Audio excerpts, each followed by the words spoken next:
آج بھی ٹرمپ کے حوالے سے آپ کی ایک ٹویٹ بھی دیکھی ہے تو وہ آپ تو بغیر کسی لگی لپٹی کے جو ہے وہ گفتگو کر رہے ہیں، جبکہ ابھی ہمارے چیف صاحب ان کو مل کے بھی آئے ہیں. So before you go deep into جس طرح آپ اشارہ کر رہے تھے ٹرمپ صاحب کا، پہلے ذرا مجھے یہ بتائیں کہ یہ جو آرمی چیف صاحب کی ملاقات ہوئی ہے which is unprecedented in so many ways، اس کا آپ کے خیال میں، ابھی میں ایسٹرن فرنٹ اور ویسٹرن فرنٹ کی بعد میں بات کرتے ہیں، پاکستان کے اندر جو ہمارا اندرونی سسٹم ہے، نظام ہے، سیاست ہے، اس میٹنگ کا اس کے اوپر کیا امپیکٹ ہوگا؟ بہت شکریہ جی. دیکھیں، پہلا امپیکٹ تو آپ کو پتہ چل گیا کہ اس میں کوئی سویلین موجود نہیں تھا. تو آپ خود پاکستان امریکہ کے تعلقات کو دیکھتے ہیں تو وہ انسٹیٹیوشن ٹو انسٹیٹیوشن آپس میں انٹریکٹ کرتے ہیں. یعنی پینٹاگون جو ہے وہ فوج کے ساتھ بات کرتا ہے، اسٹیٹ ڈپارٹمنٹ جو ہے فارن آفس کے ساتھ بات کرتا ہے، وائٹ ہاؤس کے نمائندگان جو ہیں وہ سیاسی قیادت کے ساتھ بات کرتے ہیں. بیچ میں کہیں پر لائنز کراس ہوتی ہیں، اور سی آئی اے والے جو آئی ایس آئی کے ساتھ بات کرتے ہیں، بیچ میں سے لائنز کراس ہوتی ہیں، کہیں کہیں پہ آپ کو نظر آئیں گی. لیکن عموماً یہی سمجھا جاتا ہے کہ انسٹیٹیوشن ٹو انسٹیٹیوشن ہم نے انٹریکٹ کرنا ہے. یہ پہلی مرتبہ ہے پاکستان امریکہ کے تعلقات کی تاریخ میں کہ جو سٹنگ پریزیڈنٹ ہے وہ تمام بیوروکریسی کو بائی پاس کرتے ہوئے براہ راست پاکستان کی فوج کے سربراہ کو نہ صرف اس نے انوائٹ کیا بلکہ اس کو ایک غیر معمولی طور پر میزبانی بھی اس کی جو کہ بہت اچھی بات ہے. دوسرا، جو ہائیبرڈ سسٹم ہے پاکستان کے اندر، وہ اس وقت تو ظاہر ہے فوج آصف کا بھی آپ نے بیان سنا ہوگا، وہ اس کو ویلکم کر رہا ہے. لیکن اس میں جو مرکزیت ہے اس ہائیبرڈ سسٹم کی، اب وہ صرف یہی نہیں ہے کہ اندرونی طور پر شارٹس کون کال کرتا ہے، بیرونی طور پر کس کی اہمیت ہے، مکمل طور پر جو اہم معاملات کے اوپر جس کو ہم اسٹریٹجک کنسٹرکٹ کہتے ہیں اپنی خارجہ اور دفاعی پالیسی کا، اور اہم ترین امور ہیں، اس میں آپ کو جی ایچ کیو اور اس کے سربراہ کا کردار جو ہے وہ بہت بڑے پیمانے پر بنتا ہوا نظر آتا ہے. جو پاکستان کے اندر جو توقعات ہیں اس سے متعلق، اس کو اگر آپ دیکھیں تو توقعات بہت مثبت ہیں، کیونکہ ہم ہندوستان کے اندر جو رونا پیٹنا پڑا ہوا ہے اس کو اگر ہم پیمانہ بنائیں جو ہمیں بنانا چاہیے تو یہ ایک بہت بڑی کامیابی ہے سفارتی محاذ کے اوپر بھی. کیونکہ اس قسم کی ایکسیس ملنا، بات چیت کرنا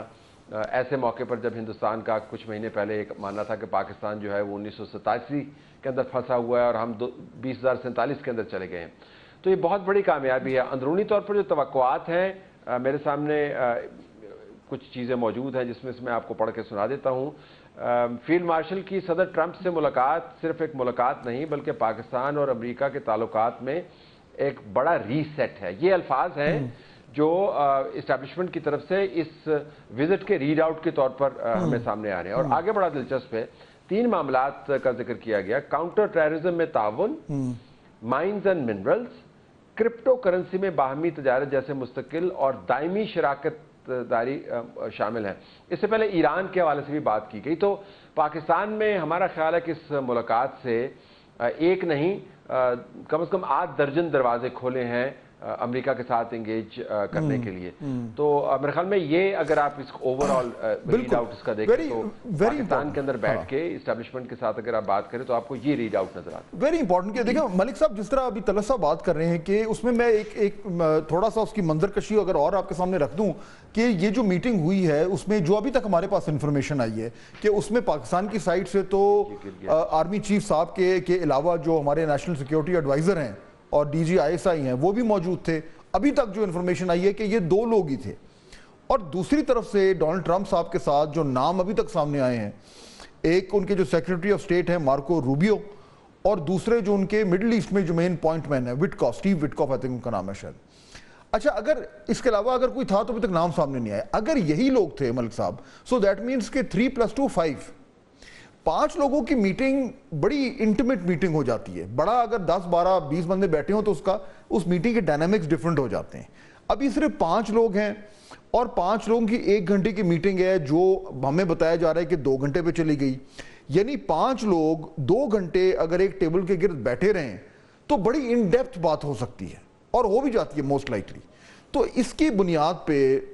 جو اب 8-9 دروازے جو طلعت صاحب کہہ رہے ہیں کہ کھلیں گے،